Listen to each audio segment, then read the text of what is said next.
G'day from down under.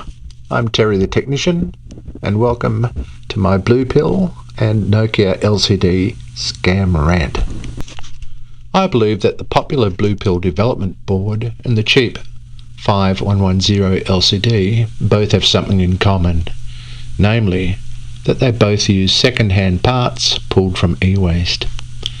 This is my own opinion based on details I'll explain in this video. Now, I'm not against recycling. I think it's essential to conserve and not waste resources, especially tech ones. I'm against selling recycled parts and not telling the buyers, which as far as I'm concerned is a scam and certainly illegal here in Australia and probably everywhere else.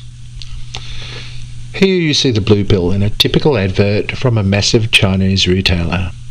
The price is $2.06 Australian including shipping. What's wrong with this picture? Firstly, the MCU currently sells on Avnet for $3.07 in quantities of 500 units. That's more expensive than the whole Blue Pill board, which also contains connector strips, quartz crystal, switch, regulator and USB socket. How can the Chinese manage to do this?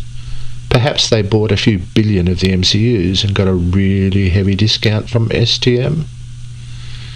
That's pretty unlikely, as the MCU in question is old. So old, in fact, it was STM's first ARM-based microcontroller when released in 2007. That's 11 years ago.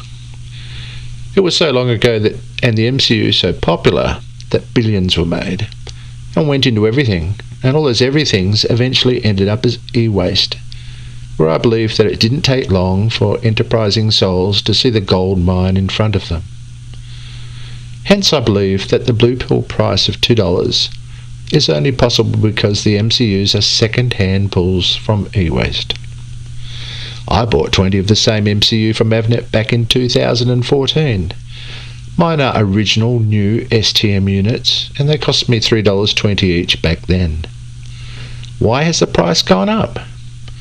I think it's because it's an old MCU and once past their prime, prices rise to keep a legacy production line in business in the face of more modern, cheaper and better models.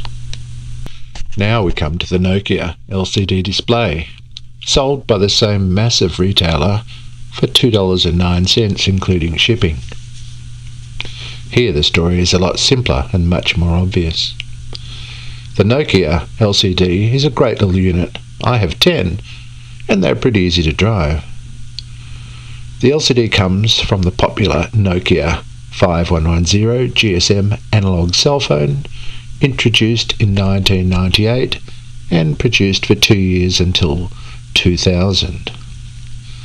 Now, do we really imagine that someone in China discovered a massive packing crate containing a few million brand new LCD displays whilst attending the Nokia file sale following their disembowelment by an ex-Microsoft manager?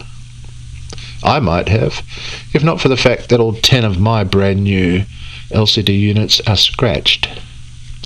What a shame that Dow Corning Gorilla Glass didn't exist back in 2000. They are scratched because, being too bulky to fit in a shirt pocket, they spent their pre-e-waste lives being thrown around, and the scratches were inevitable. In case you wondered if my rant was ever going to end, it's about to wind up, and then you can go get that coffee I know you've been thinking about.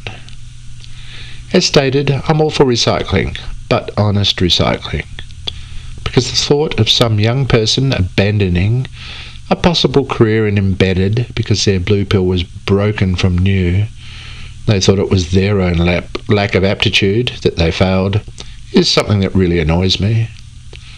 You don't think that a retail price of $2 actually includes testing before sale, do you?